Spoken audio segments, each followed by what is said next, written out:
नाज़रीन आदाब, Ruby channel के आलमी खबरनामे में मैं सैयद अनवारुल्लाह गौरी हाजिर हूँ कुछ अहम खबरों के साथ। तो आइए सबसे पहले नजर डालते हैं अहम खबरों पर।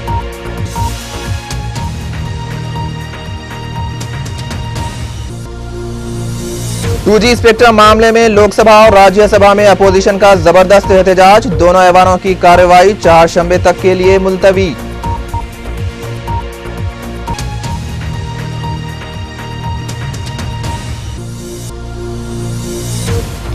साबिक फौजी सरबराह वीके सिंह को कश्मीर कानून साज कौंसिल की जानिब से सिमन जारी, 14 जनवरी को कौंसिल कमेटी से रुजू होने की हिदायत।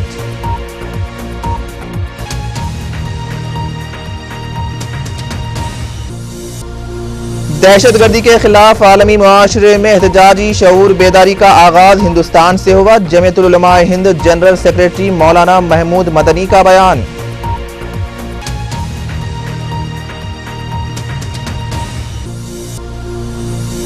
मुल्क में मुसलमानों की सोचो फिक्र और एतमाद में काबिल कदर इनकलाबी तब्दीली, बीजेपी कायद मुख्तार अब्बास नकवी का एहसास।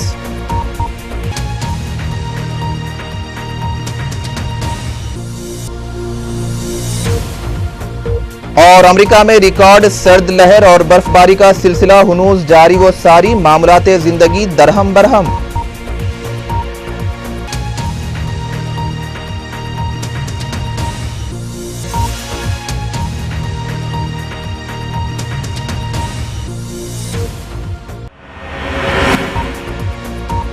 और अब खबरें तफसील से। लोकसभा की स्पीकर मीरा कुमार ने मंगल के रोज ऐवान को मनमोहन सिंह हुकूमत के खिलाफ अदम एतमाद की तहरीक के नोटिस की इत्तला दी है, लेकिन मुताद्दद उमूर पर अराकीन के हंगामे की वजह से इस पर गौर नहीं किया जा सका और ऐवान की कार्रवाई कल तक के लिए मुलतवी कर दी गई है। मीरा कुमार ने मुताद्दद उमूर पर कुर्सी के सामने आकर शोरगुल करने वाले अराकीन से कहा कि जब तक वो अपनी जगह पर नहीं जाते और ऐवान में अमन बरकरार नहीं होता तब तक वो अदम एतमाद की तहरीक पर बहस नहीं करवा सकती।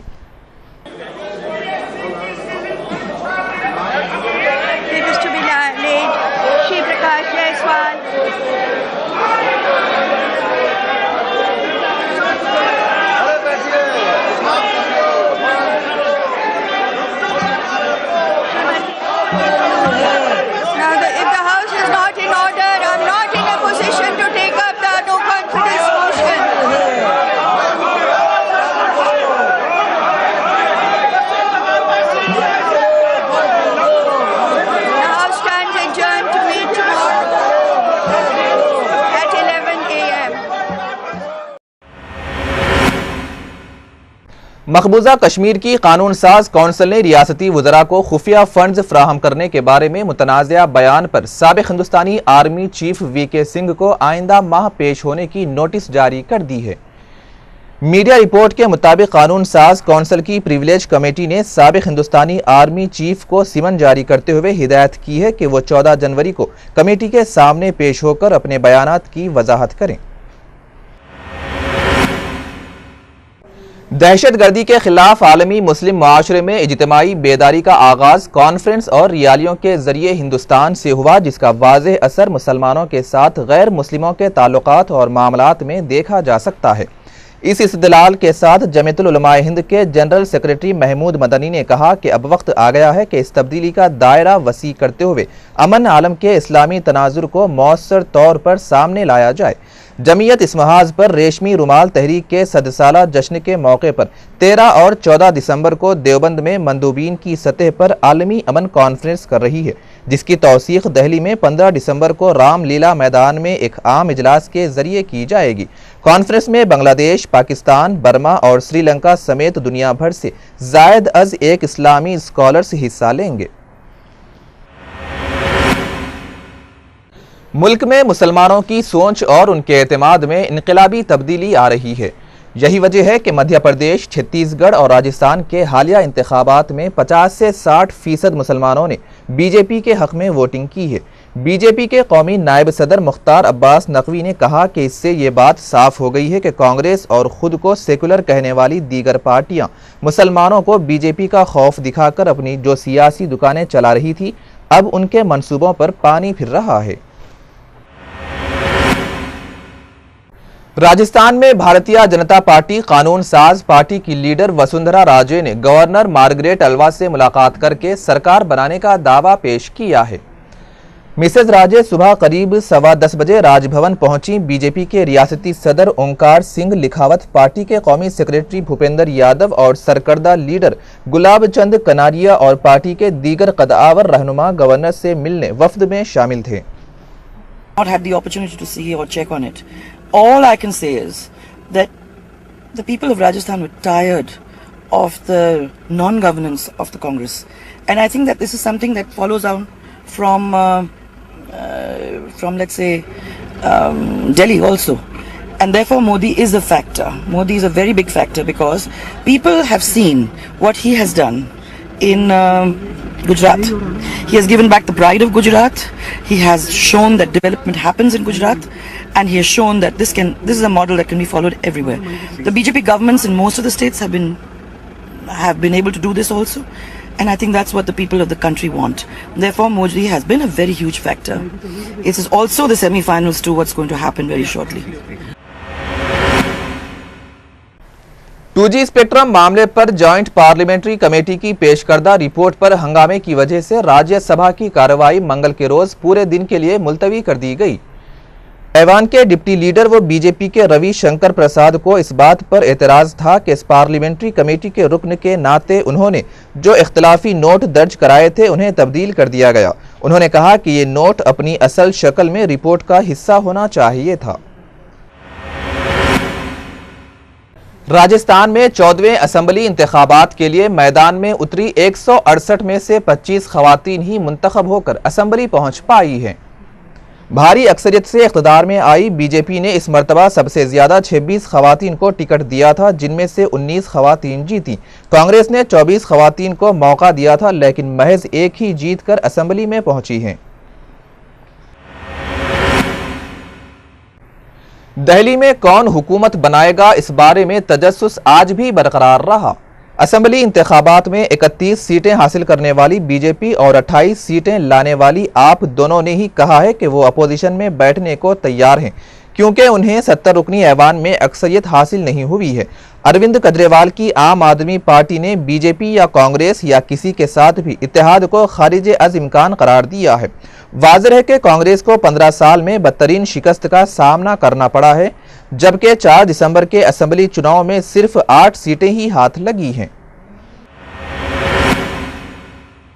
इंतखाबी नतायज में शिकस्त के बाद कांग्रेस क़यादत को शदीद तनकीद का निशाना बनाते हुए उसकी हलीफ एनसीपी के सरबराह शरद पवार ने कहा है कि अवाम कमज़ोर हुक्मरानों को नहीं चाहते, मगर साबिक़ वज़ीर आज़म इंदिरा गांधी जैसे मजबूत और फैसला कुन सलाहियत के हामिल कायदीन को चाहते हैं।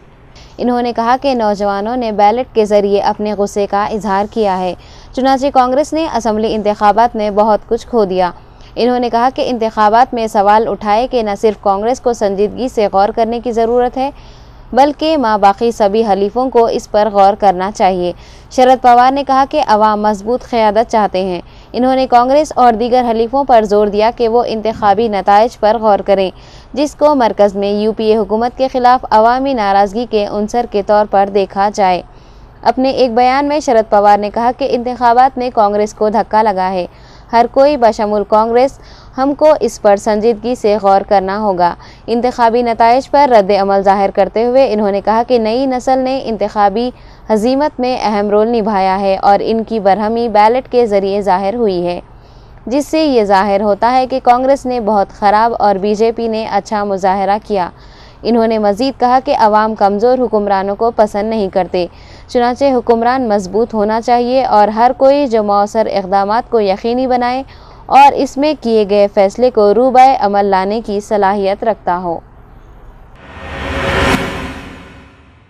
उत्तर प्रदेश में जारिया साल मार्च ता अक्टूबर फ़िरक़े वाराना कशीदगी के 13 वाक़यात पेश आए, जिनमें मुजफ्फरनगर का फसाद भी शामिल है। चीफ मिनिस्टर अखिलेश यादव ने बीजेपी रुकन सतीश महाना के एक सवाल का जवाब देते हुए कहा कि मार्च ता 31 अक्टूबर के दौरान सिंभल, बजनूर, बहराइच, ईटा, अन्नाव, पीलीभीत, बागपत और मुजफ्फरनगर में फ़िरक़ा वाराना कशीदगी के 13 वाक़यात पेश आए।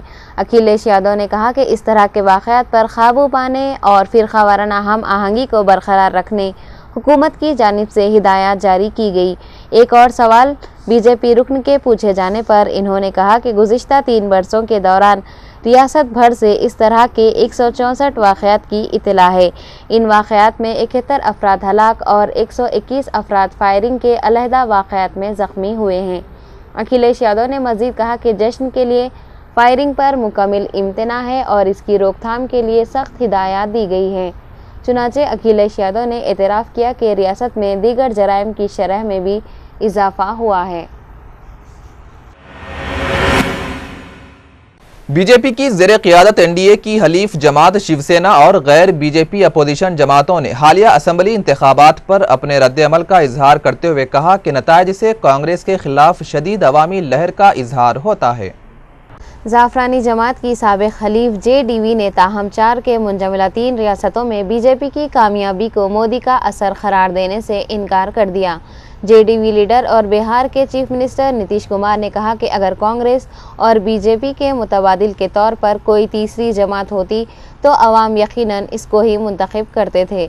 इन्होंने मिसाल देते हुए कहा कि दिल्ली असम्बली इंतखाबात में आम आदमी पार्टी ने शानदार मुजाहरा किया है।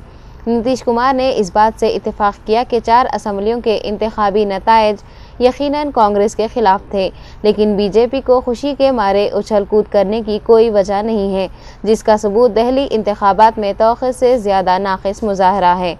शिवसेना ने राजस्थान, मध्य प्रदेश, छत्तीसगढ़ और दिल्ली में शिकस्त पर कांग्रेस को सख्त तनकीद का निशाना बनाया और कहा कि नतीजा से कांग्रेस का हुआ है। निकट जाना चाहते थे, कांग्रेस ध्वस्त हो गई। बीजेपी से उनका पाला छूट चुका है। बीजेपी के साथ उन्होंने बिहार में विश्वासघात किया। तो इस बेचैनी की अवस्था में इस प्रकार के बयान कर रहे हैं। नीतीश कुमार जी खिसियानी बिल्ली खंबा नोचे, हताश और निराश व्यक्ति की प्रतिक्रिया है और वो अपने बनाई हुई दुनिया में रह सकते हैं। जब भी बिहार का इलेक्शन होगा तो उनको समझ में आ जाएगा।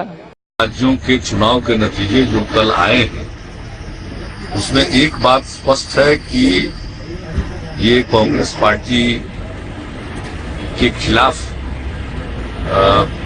मैंडेट है, लेकिन जहां कांग्रेस पार्टी और बीजेपी आमने सामने थी, सिर्फ बीजेपी, वहां इसका फायदा बीजेपी को मिला है। लेकिन दिल्ली जैसे प्रदेश में जहां पर आम तौर पर ये धारणा थी कि ये 2 पार्टियों के बीच का ही